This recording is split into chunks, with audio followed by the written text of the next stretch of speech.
कृष्ण जन्माष्टमी हिंदू धर्म का एक अत्यंत पावन और हर्षोल्लास से मनाए जाने वाला पर्व है। हर वर्ष भादो माह के कृष्ण पक्ष की अष्टमी तिथि के दिन श्री कृष्ण जन्माष्टमी का पर्व मनाया जाता है। इस पर्व कृष्ण जन्माष्टमी का पर्व 16 अगस्त दिन शनिवार को मनाया जाएगा। यह दिन भगवान श्री कृष्ण के जन्मोत्सव के रूप में मनाया जाता है, जो श्री विष्णु के 8वें अवतार माने जाते हैं। इस दिन भक्तजन व्रत उपवास करते हैं। झूलों में भगवान लड्डू गोपाल को सजाते हैं। घर घर में झांकियां सजती हैं और मध्य रात्रि को श्री कृष्ण जन्म महोत्सव का आयोजन होता है। साथ ही जन्माष्टमी के दिन भगवान को भोग लगाने की विशेष परंपरा है। शास्त्रों के अनुसार भगवान को वही भोग अर्पित करना चाहिए जो उन्हें प्रिय हो और जो सात्विक हो। भोग लगाने का उद्देश्य केवल भोजन अर्पण करना नहीं है, बल्कि यह प्रेम, भक्ति और समर्पण का प्रतीक है। मान्यता है कि भगवान को सच्चे मन से लगाया गया भोग भक्त के जीवन में सुख, शांति और समृद्धि लाता है। चलिए दोस्तों, जानते हैं कि कृष्ण जन्माष्टमी के पावन पर्व पर भगवान श्री कृष्ण जी को किन चीज़ों का भोग लगाना चाहिए। नंबर 1, साग। दोस्तों, आपको बता दें कि भगवान श्री कृष्ण जी को साग अत्यंत प्रिय है। मान्यताओं के अनुसार भगवान श्री कृष्ण जी ने दुर्योधन के 56 भोग को त्याग कर विदुर जी के घर जाकर साग खाया था। इसलिए आप लोग कृष्ण जन्माष्टमी के दिन भगवान श्री कृष्ण जी को साग का भोग जरूर लगाएं। इससे भगवान श्री कृष्ण आप पर जल्दी प्रसन्न होते हैं। नंबर 2, काले तिल। दोस्तों, भगवान विष्णु को काले तिल अर्पित करना बहुत अच्छा माना जाता है। भगवान श्री कृष्ण भगवान विष्णु के अवतार हैं, इसलिए भगवान श्री कृष्ण को भी काले तिल अत्यंत प्रिय हैं। इसलिए आप जन्माष्टमी पर काले तिल से बनी किसी भी चीज का भगवान कृष्ण को भोग जरूर लगाएं। नंबर 3, आटे या धनिये की पंजीरी। दोस्तों, जन्माष्टमी की पूजा में प्रभु श्री कृष्ण के भोग में आटे या धनिये की पंजीरी जरूर शामिल करनी चाहिए। मान्यता है कि धनिया की पंजीरी अर्पित करने से भगवान श्री कृष्ण प्रसन्न होते हैं। ऐसा करने से धन से जुड़ी हर तरह की परेशानी दूर हो जाती है। नंबर 4, रवा लड्डू। भगवान श्री कृष्ण को जन्माष्टमी पर रवा से बने लड्डू का प्रसाद चढ़ाएं। लेकिन दोस्तों, आपको इस बात का विशेष रूप से ध्यान रखना है कि इसमें केसर जरूर डालें। मान्यता है कि ऐसा करने से विवाह में आ रही परेशानियां खत्म हो सकती हैं और शादी के योग बनते हैं। नंबर 5, श्रीखंड। दोस्तों, भगवान श्री कृष्ण को जन्माष्टमी के दिन श्रीखंड का भोग लगाना अत्यंत शुभ माना गया है। श्रीखंड दही से बनता है। कई राज्यों में भगवान श्री कृष्ण को श्रीखंड का भोग जन्माष्टमी के दिन लगाया जाता है।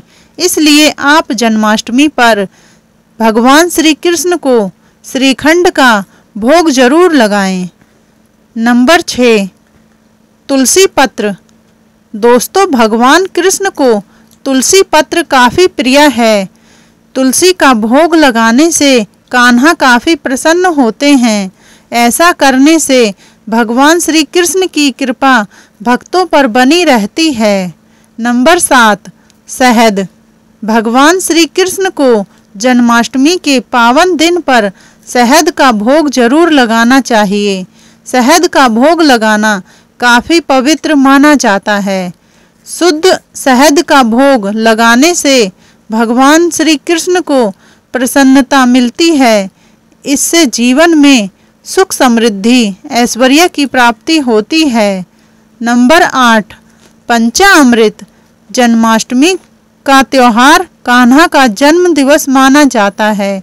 इस दिन उनका पंचामृत से अभिषेक करें और दूध दही शहद शक्कर मिलाकर पंचामृत का भोग लगाएं। मान्यता है कि इससे परिवार में मिठास बनी रहती है और भोग में तुलसी दल जरूर डालें।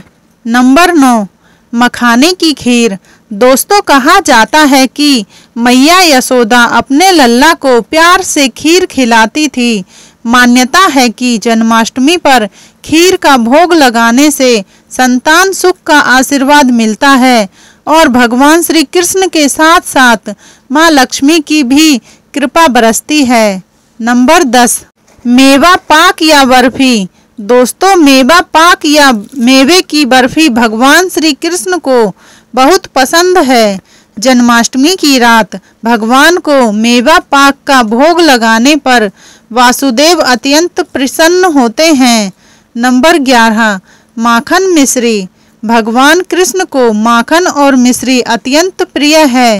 इसे बनाने के लिए ताजा सफेद मक्खन में बारीक मिश्री मिलाकर चांदी के पात्र में अर्पित करें। शास्त्रों में इसे बाल गोपाल का प्रियतम भोग कहा गया है। इसका अर्थ है मासूमियत, सादगी और स्नेह का प्रतीक। नंबर 12, पंजीरी। पंजीरी का भोग विशेष रूप से जन्माष्टमी और अन्नकूट में किया जाता है। गेहूं का आटा, घी और चीनी से बनी पंजीरी भगवान को अर्पित करने के बाद भक्तों में प्रसाद के रूप में वितरित की जाती है। यह सेहत के लिए भी लाभदायक है और त्योहार की शुद्धता को दर्शाती है। नंबर 13, दूध और दही के भोग।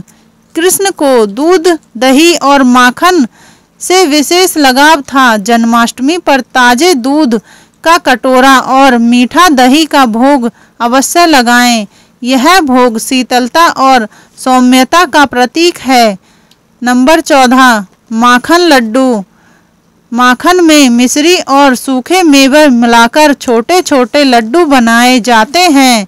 इसे माखन लड्डू कहते हैं और बाल कृष्ण को अत्यंत प्रिय हैं। नंबर 15, फलाहार थाल। व्रत के कारण फलाहार का महत्व अधिक होता है।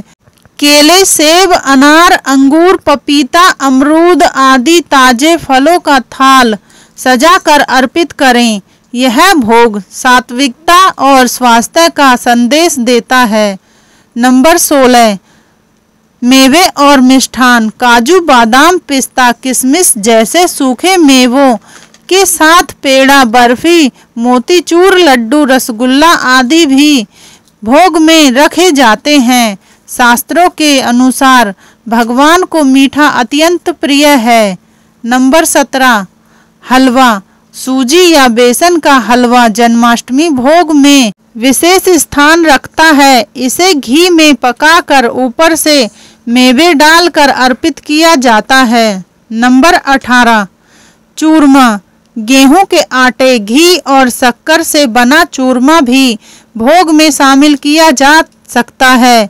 यह राजस्थान और गुजरात में विशेष रूप से लोकप्रिय है।